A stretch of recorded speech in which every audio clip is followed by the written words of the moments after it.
podcast. My name is Amanda. I'm here with my lovely mother. Hi, I'm Jeanette. And today I'm super excited because I know the last few episodes we have been talking about how I was getting married. Yep. And now I am officially married. This is our first recording since post-wedding. Right. So I'm officially married now. So exciting. And today we are going to talk about how I had a Disney-themed wedding, not in Disney World. So this is kind of just some ideas, basically, that if anyone's throwing a Disney-themed wedding, but they're not getting married in Disney World, I think you're just thinking of ideas that they want to have Disney incorporated into their wedding. Yes. In subtle ways, especially as well. That's not like full out Disney. No, it wasn't full out Disney. It was subtle. These are just the things that I did. So, all right. So the first thing I would say that I did was on my save the date, I had my main wedding colors was a light blue, a light ice blue was like the gold color, but really it was many shades of light blue, I would say. So it was light blue and gold were my main two colors, I would say. For the most part, we only saw the light blue. Gold was really more of an accent color. There wasn't really that much gold on in the wedding. That much gold. Most probably would not have known that technically was my secondary color, right. But light blue, I would say shades of light blue is definitely the main color. Now, I am a really big fan of Cinderella.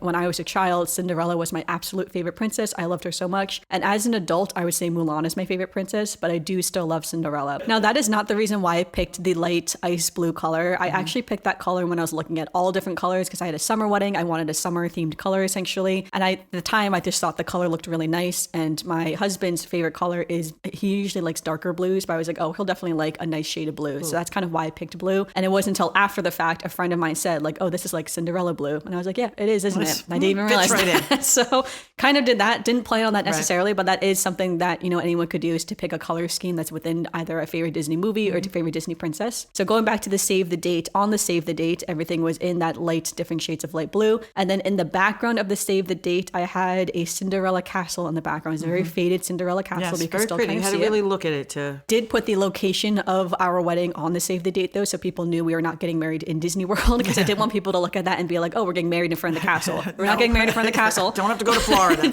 But it's just going to have subtle hints of Disney essentially throughout the overall wedding. Now, also on my save the date as well, I had two small hidden Mickeys as well in the save the date. I only told a few people about it. You had to really look hard for them, I would say, because I hid them within the flower. It took me a while to find it. Yeah, I hid them within like the flower decor that was also sort of on the save the date, but I did have that as well on there. So just some little hidden Mickeys. That was something really big that I wanted. Now, also on our wedding invitation, the wedding invitation was a bit more formal, I would say, but on the bottom of the wedding invitation, there was a little flourish, and in the flourish, I had the classic Mickey symbol as well. So you could say that was like a hidden Mickey to a certain extent if you wanted to. I feel like traditionally people could have had like a flower or a heart there or something like that. So I had the little Mickey there. And then also on my wedding invitation too, so we did a gateway card. So the card kind of opened up as like gateway. So it's like two flaps. One of the flaps on the right side, I had the loose schedule, I would say, for the wedding, right? So like when guests arrive, when the ceremony starts, things like that. And at the end for the dance, it's like at the time after the food, everyone eats their food, of course. For Dance the Night Away, I did have a little symbol. I had like little icons for each one. I had a little icon of Cinderella's slipper. So it was supposed to be Cinderella's slipper. I would say that was my intention for it. And on the little final one too, of, it's like the wedding is over. So like 10:30, it said happily ever after and beyond. I put there as well to also do a little hint towards Disney as well for happily ever after. And then I wanted the beyond because I was just thinking of like Toy Story when it's like infinity and beyond. So that's actually where that came from. I put happily ever after, and beyond. So that was on my invitation there. So, all right. So let's get into some of the things that I had worn. So my dress itself, one could say definitely looked like Cinderella's dress. Now that wasn't necessarily the intention to go out looking for a dress that looked just like Cinderella's dress. Tried on everything. But I did want a ball gown dress and I did love the basque waistline. Those were two big things I really loved in a general sense that I really wanted. It was beautiful. And the other main thing I really wanted was to wear elbow length gloves, satin gloves. So that was something that I knew that from the start, that was like the number one thing from the start that I knew I was going to be wearing was gloves. Right. Now, of course, if you look at Cinderella from the original animated movie, she is wearing a ball gown with elbow length gloves as well.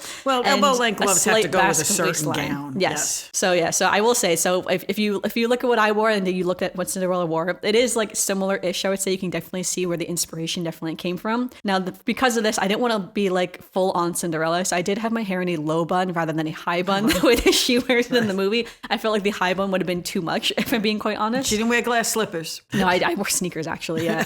But so for that, it's again, that wasn't necessarily planned to like look just like Cinderella, especially with the light blue being my color as well. But it kind of all just like fit together naturally over time. Everybody said she looked like a princess. Yes, but the gloves were like the number one thing I would say I wanted. And I did always kind of want to wear a ball gown too. I did try on other silhouettes as well. And I did like the other silhouettes, but I always kind of wanted to wear a ball gown. And the ball gown honestly looks the best with the elbow length gloves. It's the day to do it. Wedding day is the day to do it. Now also though, so even though I had my hair kind of in a low bun. I did go out and purchase on Etsy, and I'll have links for these things as well in the description of this podcast episode, for some Mickey pins in my hair. So I really love pearls. I've always been a pearl person. So I wore a pearl necklace that my parents had gifted to me many years ago. And I also wore something borrowed was these pearl earrings from my mom as well. And so in my hair, I bought these little pearl Mickeys essentially. So they're hairpins, and there's 3 little pearls that are in the shape of a Mickey. And so I had the hairdresser put those into my hair. And I would say that was really great because a lot of people actually picked up on that and said, are those little Mickeys in your hair? And even though I was wearing a veil for most of the night, you could still see the Mickey pins through the hair. They did show up well, yes. Yep, so you could see the little hidden Mickey. I also have very dark hair as well. I was just about to say, because you have dark hair, it did show up to begin with. So I have dark hair with little pearl accents right, in my hair too. That they were Mickeys. So it looked really cute. And then I also had a hair clip or hair comb. Yeah, so I had a hair comb as well, also sticking up from the top of the bun. The hair comb was silver, and it had, if you looked closely, you would see the little hidden Mickeys in the hair comb as well, which is really cute. And I will say the hair comb had trouble staying in my hair, so it kept coming out, honestly. But I would say the pearl Mickey pins were my favorite part, honestly, because they really stuck out as that little hidden Mickey very pretty in my hair as well. So that's something that I thought would be really great to do, and I really liked overall. Now up next, so for songs, we actually only had one Disney song that was part of our overall wedding, and that was when the bridal party walked down the aisle for the ceremony. They walked down to I See the Light from Tangled, which is just one of my favorite romantic Disney songs in general. I did think about doing the song So This Is Love from Cinderella, but the full cut of that song is mixed with other songs, so I would have to pick a different accompaniment to do if I wanted to do that song, so I ended up not wanting to do that one. And I did think about some of the Beauty and the Beast songs as well, like the classic Beauty and the Beast song that everyone is very recognizable, everyone really loves that. And when I was thinking, and then actually one of the songs I actually almost thought of doing was the song, what is it called? So one of the songs I genuinely almost did was the song At All Costs from the movie Wish, from the Disney movie Wish. Oh, wow, okay. So I really love that song At All Costs. I think if I'm being honest, I think it's the only good song from that movie. So I don't really love all the other songs. That movie wasn't known for its music. It wasn't. The reason why I didn't do At All Costs is because no one would recognize that song as a Disney song. A lot of people didn't recognize the other songs either. Yeah, I could guarantee no one would, because I think a lot of people know I See the Light or they recognize it as a Disney song. Right, they realize it's a Disney song. Yeah, but no one would have recognized At All Costs as a Disney song is the thing, even though I actually love that song. The other thing too is that At All Costs is actually not a love song. It's a song about family and loving things, but it's not necessarily a romantic song. So that's also why I chose not to pick it out as well. But that was the song it was at the end, it was between At All Costs and I See the Light from Tangled. It was between those two. And I always knew it was going to be I See the Light, but again, I was debating that for quite some time, all things considered. But I did end up going with I See the Light. Now, I also had a debate too if I was going to do a piano accompaniment or an instrumental version of the song or just do the soundtrack song. This was another thing that I kind of went back and forth with for a while. But my husband, Ted, picked most of the songs that were in our ceremony and reception. And so the songs that he picked, it would not have fit well with his songs to have a random instrumental song. So I was like, all right, I'm not going to do that because I'm just going to pick the regular soundtrack song. So we just had the regular soundtrack song, Mandy Moore and Zachary Levi singing to us on the wedding day, right? Because again, that's just what fit most with all of the other songs that we had during the wedding itself. So again, all those other songs Ted had picked. So, but all right, so that was the song choice there too. And again, I feel like I see a lot of people often pick different songs. Like you can pick songs, I know the Part of Your World from Aladdin's a big song as well that people do. Some of the Little Mermaid songs are really popular songs as well. And I feel like there's a lot of songs that you can kind of go through, I would say, at the very least. All right, so one of the biggest things I did for my wedding, and this was one of the number one things I knew I was going to do before I even got engaged, I always wanted to do this, was that, so at the different tables at the reception, rather than doing table numbers, I really wanted to do the tables as different lands from the different lands of the Disney parks. And that was something I had thought about years ago that I always knew I was going to do. Now, there were times when I wavered. I always knew I was going to do something with Disney, but there were times I was like, should it be the Disney lands or should it be Disney rides? And I kind of went back and forth on that. Now on Pinterest, I've seen people do the Disney rides, and then for place cards or for place settings, they would give a little fast pass with the ride and then with the person's name on it. And that was such a cute idea. I really thought about that for a long time, honestly, because I love the idea of the little fast pass. And then what a cute little keepsake is that as well, where you have like a little fast pass with your name on it and everything. So for a long time, I actually considered, and I actually wrote out all the rides I would have done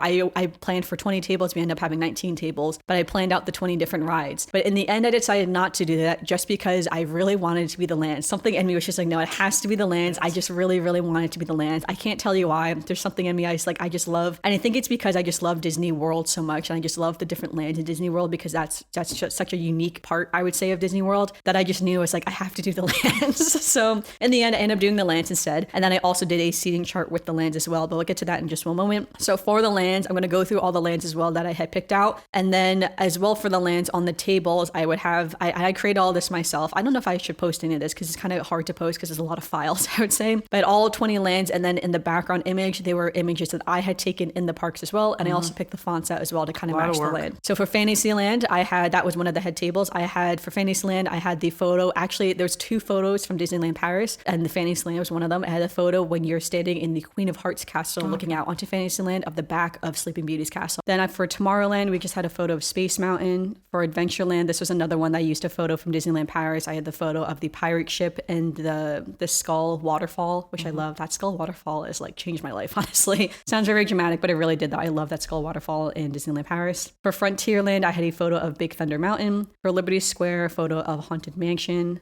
And then I did make a whole table for Tom Sawyer's Island, but this was the one that got cut in the end, so I did not use Tom Sawyer's Island. Of course, now Tom Sawyer's Island also has been drained and no longer exists. Very sad times. For the World Showcase, I had a photo of the Friendship boat that's kind of going across the lagoon. World Nature, I had a photo of Te Fiti from the Journey of Water walkthrough attraction. World Discovery, a photo of, I don't know what it's called, but it's the ship that you go on in Cosmic Rewind. I'm blanking on what they call it, but basically the outside of Cosmic Rewind, and you can see the Epcot ball too also in that one. World Celebration, a photo of the fountain, and you can see the Epcot ball right behind it. For Hollywood Boulevard, it was the photo, right when you enter into Hollywood Studios, where it has is that building with the little Mickey on the top of the world. So that's the one I have for that one. Sunset Boulevard, a photo of Hollywood Tower Hotel, of course. Toy Story Land, a photo of Slinky Dog Dash, and this is, you can kind of see Jessie and the little T-Rex guy kind of on top. On the side, yeah. That's where you see that, and you can see Slinky Dog too in this photo too. Galaxy's Edge, I used the classic photo of all the stormtroopers inside of Rise of the Resistance. For Grand Avenue, I actually used a photo from my bachelorette when I went to Disney World, which I have a whole podcast episode too on that, of me and all my bridesmaids in the Muppet Land. So Grand Avenue, of course, is from Muppet Land. Now Muppet Land also no longer exists. But I did decide to use that photo, and all of my bridesmaids sat at that table since there was a lot of big Muppet fans in my bridal party. So they all sat at Grand Avenue with their own photo. Now we're in Animal Kingdom. For Discovery Land, for Discovery Island, I had the Tree of Life, and it was actually a photo of the Tree of Life from the back of the park rather than the front of the park. For the Oasis, I had a photo of the flamingos right when you walk into the park. Yes. For Animal Kingdoms Africa, I have a photo of a giraffe that I took on the safari itself. For Animal Kingdoms Asia, it's a photo of Expedition Everest, and you can see like the roller coaster ride going down. I don't know any of the people in that photo though. And then last but not least, the 20th table is Pandora, and I just had a photo of the floating mountains for Pandora. Now for all the tables, again, from the start, I always knew this was something I really wanted to do, was to have all of the tables be associated with this. Now I also realized too, when doing this, a lot of people aren't going to know Disney World coming when they come to the wedding. And in the end, that was actually why I decided not to do the rides with the little fast pass things, because I would say most people, let's say a good 80% of the people coming to the wedding wouldn't really know all the Disney touches. They wouldn't really see the Disney touches. They'd just be there just for the wedding. Because again, I only had touches at Disney. It wasn't like a full-on Mickey Mouse themed wedding or anything like that. So most of this would go over, I would say 80% of the wedding's head. And then I would say the last 20% will probably pick it up and appreciate it and like it. And I would say out of that 20%, maybe like the last 5% would be like, wow, this is amazing. You know? Like the last 5% were probably also diehard Disney fans who would actually pick up on everything. Which we have a few. Yes, and would recognize all of the references I had throughout the wedding. So because I knew most of the wedding was not going to understand the lands itself, and I say this too because my husband was very concerned about the lands because he was worried people would get confused because it wasn't numbers and most people recognize numbers. Would it be too hard for the venue to figure out? All this stuff he was very concerned about. So I told him, he's like, well, I'm going to create fun fact sheets that I'm going to put on every table. And so on every table had a fun fact sheet with their land. So for instance, we had Fantasyland. So on Fantasyland, I had that photo of whatever the main thing was. So for Fantasyland, it was the photo of Disneyland Paris as Fantasyland in the background. And then I had 2 photos from that land itself. On the front of each page, it was the rides and attractions that you could find in that land. And then also I had a little section for notable treats and eats is what I called it, where I just called out either a restaurant or a treat that's in that land that is very popular that people would like maybe. And then on the back of the card, I had fun facts. So I would list just like, a bullet points of a couple fun facts for each of the lands. And then I also did get that QR code that people could scan the QR code and upload photos to like a public album basically. So anyone could share photos with us too. I've seen that in other weddings before. So me and Ted already knew we kind of wanted to do that. So I was like, well, I'll put the QR code on the fun fact sheet as well. And then also on the back, I had just in small text on the bottom that just said, for instance, Fantasyland is located in Magic Kingdom. So again, it'll be extra clear when you get to your table, that's where it is. Paris. Now that's also how I did the seating chart too. So if we looked at the seating chart in itself, I'm just going to pull up a photo just for my own reference. In the background of the seating chart was a literal just map of all of Disney World, right? So you had Magic Kingdom at the top, you had Animal Kingdom, Epcot, Hollywood Studios, and you even had the little boardwalk area too, of course. So I had that kind of, in the background, and then at the top it said, please join us at your table in ... And then I had the 4 parks very distinct. So in like a white kind of box, I would say, it would say the lands of Magic Kingdom. And then you'd have the 5 lands of Magic Kingdom: Frontierland, Fantasyland, Adventureland, Tomorrowland, and Liberty Square. Then underneath that, you would see your name. So everyone could see, I'm sitting at Adventureland and my land is in the lands of Magic Kingdom. So again, a bit more clear that this is where you're going to and why you're sitting in everybody made it to their table. Yes. And I had that too, the lands of Epcot, the lands of Disney's Animal Kingdom, and the lands of Disney's Hollywood Studios. And then on the bottom of the seating chart, I did put the little, here you leave today and enter the world of yesterday, tomorrow, and fantasy, which is the sign that you see when you enter in Magic Kingdom and Disneyland. It was an impressive board. It was. It printed a lot larger than I thought. Yes, it's very big, very impressive. I didn't realize it was going to print as large as it did. That was on me. I didn't know that. But I mean, like everyone was, well, that's good because it was impressive. Yes. So definitely did not miss it. That's for sure. And again, that was also too because again, Ted was just concerned that people were going to get confused about the lands, that people were going to be too drunk to understand. And I'm like, I think most people understand you're going to be sitting at a table. It's assigned seating, of course. Right. We didn't have assigned seats at the tables themselves. So we were going based on remember your land and find the land when you get there, right? Just go find the land and sit down. And I would say, I was like, it's going to be the hardest for the people sitting at Epcot because it's World Celebration, World Discovery, World Showcase, and World Nature. So you had 4 lands that kind of all sounded similar to each other. But it didn't hold the wedding up. It seemed that everybody got there. Yeah, it seems like everyone got there okay. So that was good. So again, it's like,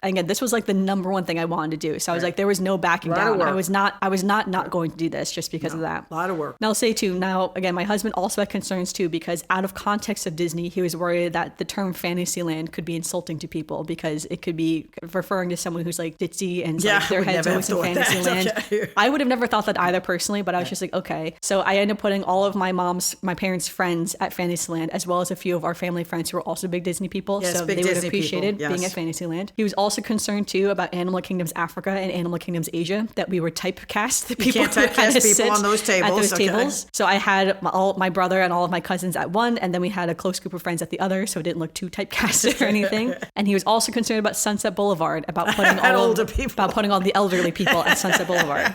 Which again, out of context of Disney, I understand his concern. But I was saying, in Disney, I think when you see the seating chart and when you get there, you realize you're not sitting there because you're old. You're sitting, you're sitting there because that's what it's called. I would have never thought of those things. I also would not have either. But again, he was concerned about these things, and I said the reasonable concerns. So again, we combated the reasonable concerns for sure. Okay. And again, we had all of the little fun fact sheets, and the fun fact sheets again all had different photos. I had taken all of the photos myself from Disney, and again, I had also picked all of the fun facts as well too. Now, for some of the lands, I'm sure it's depending upon how well anyone knows Disney. It's like even when I was struggling a little bit, some of these lands don't have a lot of rides and attractions. Right. They don't have a lot of bowl notes and eats and treats. Especially when you get to Animal Kingdom.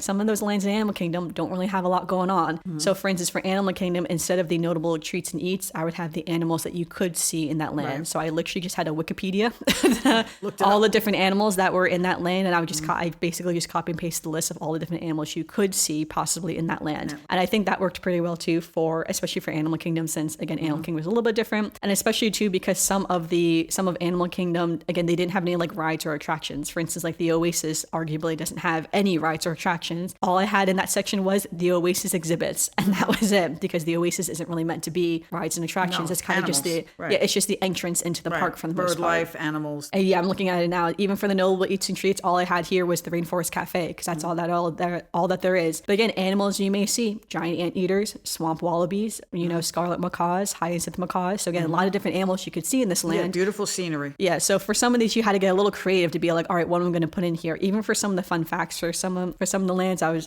pulling at stuff because there wasn't as much. Whereas other ones, I had too many items. Like the World Showcase, I could have done 10 fun fact sheets for the World Showcase. And so for some of them, I had to really pull back and then decide like what is the most important that I think is the most fun to share with people. So, and then other ones, I was like, all right, what are we going to do? And I always kind of knew Tom Sawyer's Island was probably going to get cut, if I'm being honest. So, but I made 20 just in case. And again, we ended up having 19. We actually did have 18 tables at one point, but then Ted wanted to just move around some people to give some space. So we ended up with 19. And if I was going to cut another table, it probably would have been the Oasis from Animal Kingdom, honestly, just because it was a little bit less for that one. So again, if it had been cuts, that was it. Now, also, I did consider doing Dinoland USA USA as well instead of the Oasis because there was more on Dinoland USA. But also I was like, how many lands do I want to include in here that are being discontinued in the future? So that is why I decided not to do Dinoland USA. So sorry to Dinoland USA. But I had to do Grand Avenue because so many of my friends are like big Muppet, you know, we got a lot of Muppet fans in my friends. Table. Yeah. So they had theirs and they all took photos of the fact that it's like on their table marker, it had the photo of them, you know, on the Grand Avenue. It's like everyone loved that. So it was definitely fun for that. So I'd say that was one of the biggest things I say at the wedding. That was each table being the different land. Now, the last two little things I also had at the wedding was that on our sweetheart table, I had always wanted this item in Disney World, but I never had a reason to purchase it. And that is the Cinderella Castle cookie jar. So I had seen this in Magic Kingdom at Epcot years ago, and I loved it. I thought it was so cute. It came out for the 50th anniversary, and I loved it. They also had the Epcot one too. Also loved the Epcot one too, but I loved the castle one more. Of course, when I was getting married, it was discontinued, so I couldn't find it. So I bought it on eBay instead for a little bit more money. And then the next time we went back to Disney, they brought it back. It was there.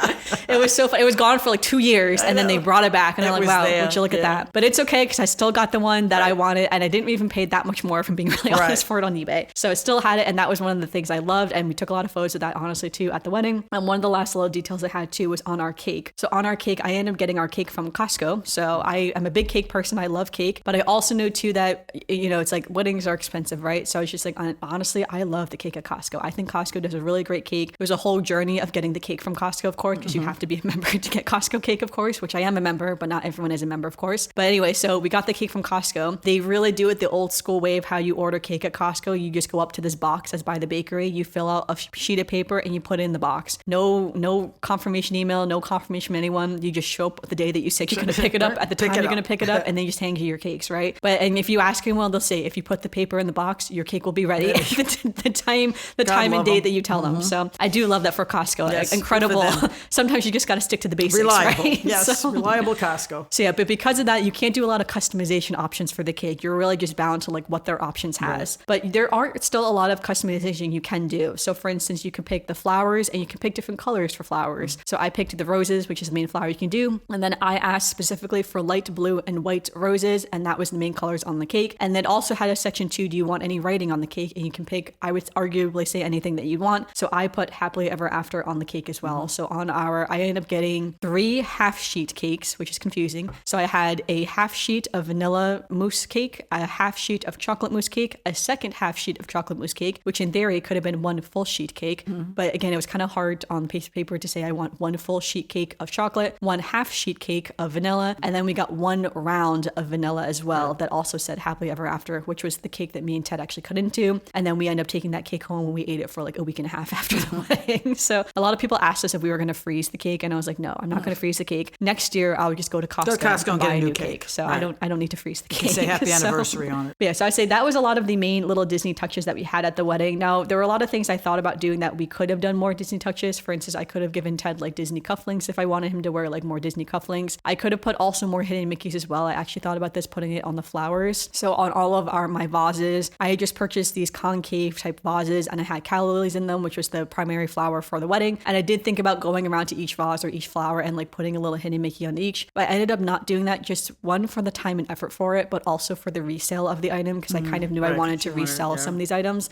So if I personalized it a bit too much, then it would be harder for me to resell down the road. So I ended up not doing that, but it was something I did think about too. Also for our wedding favors. So our wedding favors ended up being, we sort of had 2 wedding favors in a way. So one of our friends had gotten married a few months before we got married, and they had ordered these like handheld little glowy lights that you hold and they just flash colors just when you're dancing, just for fun. And their lights came like 3 days too late from their wedding. So they couldn't use at their wedding, of course, and they couldn't return them. So they just gave them to us, which is very kind of them. So we had those, and it's funny because a lot of people loved lights. Oh, they loved it. But then I did notice some of my cousins took like 6 home with her when she was leaving. And Antoinette, I know. Yeah, I was saying, because they had kids. A lot of people with kids yeah, were taking them home because they said the kids would love them. Yeah, so I love that as well, because I didn't even think about that too. That it's like, oh yeah, kids would love these lights. Right. So we had those lights, and then 2 weeks before my wedding, I panicked because I was like, I didn't have a real wedding favor though, and I was panicking and saying, maybe I should have a real wedding favor. So I was like, okay. I ended up crocheting these little coasters, so these little light blue coasters for the wedding. Now, for things I thought about, if I was going to do a more Disney themed favor, I could have done a more like Disney design, and I did look at Mickey shaped coasters I could have made. Actually, the pattern for the Mickey shaped one would have been a lot easier than the pattern I ended up doing, but I decided not to do that just because, again, for the value that, or not for someone to use that in their everyday life, I figured a more simple coaster would be easier. More than a Mickey I was already making it in a light blue color, which already may not match people's houses or style or aesthetic. So I was like, I'm already picking the color for them. I actually thought about doing it in white too, just because the white would be more neutral. I'm glad you did the blue. It made the tables look beautiful. Yeah, so I ended up doing these little blue coasters, which I really liked. And a lot of people really love them. So it's like, honestly, we didn't really have that many to take home, all things considered. And I can always make more if anyone needs any more. But of course, I had the coasters. But another item I thought about doing that I ended up not doing just for cost, honestly, was that one of my favorite things in Disney World is the popcorn. I love popcorn in Disney World. And I did look into getting the little individual bags of popcorn that people could take home with them because, popcorn's a big thing in Disney. A lot of people do know that. So people could have taken popcorn with them. Again, I ended up not doing that just because mainly for cost. I had a pretty big wedding, all things considered. So if I was going to do that, it would have been around $1,500. And I just decided that money just wasn't really worth it for little bags of popcorn. I was like, that seems a bit silly. And when I told Ted that's how much it was going to cost, he was like, for popcorn? He was like, popcorn is so inexpensive. He's like, let's just pop it ourselves. I know, he was like, let's just bag it ourselves. I'm like, you don't understand that. It's like, it needs to be fresh. It needs to be like freshly sealed is the thing. And that's kind of the service you're paying for is to get the freshly sealed popcorn. Yeah. So again, I ended up not doing that though. So we ended up doing the little coasters instead. But again, that was another idea that I did think about doing that just kind of didn't really happen. So then other things as well. I had one other thing was that, again, I had the Mickey pins in my hair. I did wear my one little Mickey earring as well too in my ear. I always have that earring. It's like the only earring I have that's not real, if I'm being honest. It's hard to find a very small Mickey earring that's made of real golden diamonds. I wear a little fake one, but I still love it very much. But I had that little one too. I think I could have worn more Disney jewelry if I wanted to. I do have a lot of Disney rings, a lot of Disney necklaces and bracelets, but again, I decided to wear my pearls. My husband gifted me a Swarovski tennis bracelet for our wedding day, so I wore my tennis bracelet. And then the only rings I wore was my wedding band and my engagement ring. Of course, I didn't decide not to wear any of the rings just to keep it simple. And then, the last little thing I had too for Disney. So as my mom said before, I did not wear heels, right? I decided not to wear the glass slippers, didn't wear heels. I was already wearing a ball gown, so I was like, all right. And a couple weeks before my wedding, I kind of had a whole meltdown about like what shoes I was going to wear, about just being nervous for the wedding in general. Go ahead, it's your wedding. Wear the sneakers. I was very nervous to wear heels just because I don't really wear heels. And as a runner, I'm always very protective of like my feet and my ankles and like my feet hurting, my calves hurting.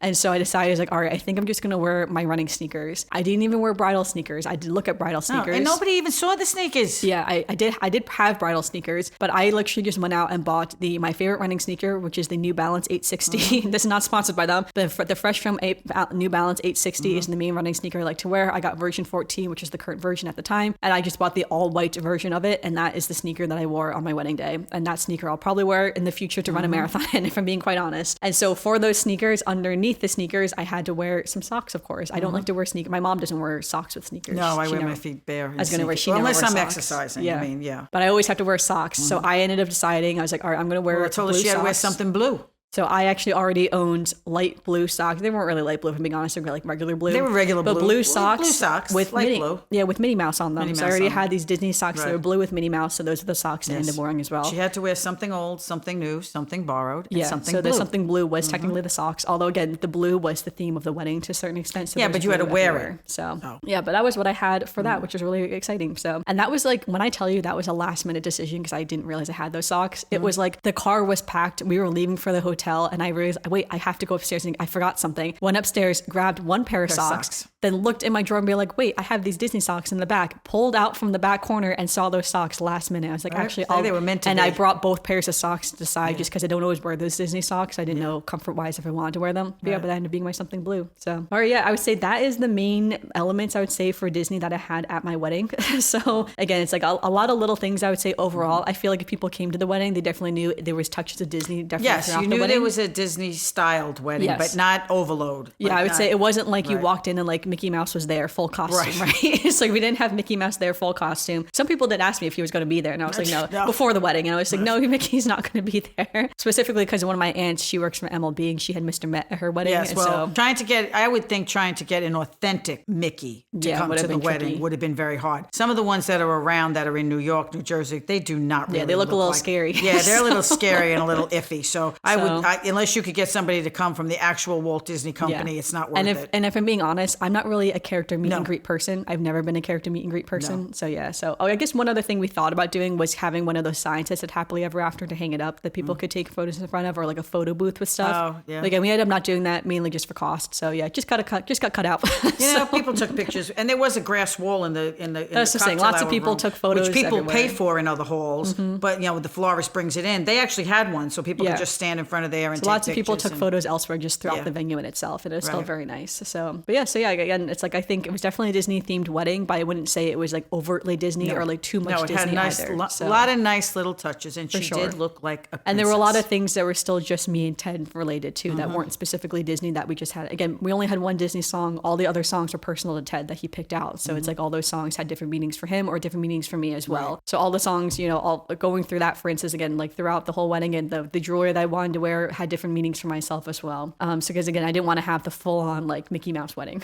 Right. but all right, yeah. So now this is normally we would transition into a little bit of Disney news, but this is actually still a fairly pre-recorded episode. We've been pre-recording a lot recently just because of a lot of travel and conferences and things going on, vacations that we both have. So not a lot of Disney news right now. I would say the biggest Disney news is just that a lot of the Halloween stuff and the fall stuff will still be going on at the moment. It's coming out the end of September. Right. So yeah, so a lot of Disney or a lot of the Halloween and fall things are still happening. The Food and Wine Festival is still happening as well in Epcot. Right. So lots of new things there. There have been some updates as well on construction in Animal Kingdom and Magic Kingdom of the construction projects that they're doing as well that have been just keeping up to date. A lot of new treats, I would say too. There's constantly new treats coming out all over, and especially in Disney Springs. Disney Springs, like every day I feel like there's a new treat to taste in Disney Springs. Like they're really so good too. Yeah, they have a high turnover of treats. So it's kind of wild, honestly. It's like one of those things too. If you don't go get it like that week, it could be gone the next week. So yeah, some high turnover of treats in Disney Springs. It will be gone. No, for sure. I'm excited for us to go again. But all right, let's do some Disney birthdays. We have one Disney birthday on September 25th. It is Alberto Scornofano's birthday. So happy birthday to Alberto. That is from the character in Luca. He's one of the little sea creatures, I guess. He's the main friend of Luca is Alberto. So happy birthday to him. And then this transitions into our final segment of the podcast, our Disney memory. Do you have a Disney memory for today's podcast? Disney memory, not for weddings. I just remember that when you were young, I'm going to have a Disney wedding. I'm going to have a Disney wedding. I'm going to have a Disney wedding. And one day we were on the monorail and you looked it up and showed me the price of what it would cost to have 10 people at a Disney wedding.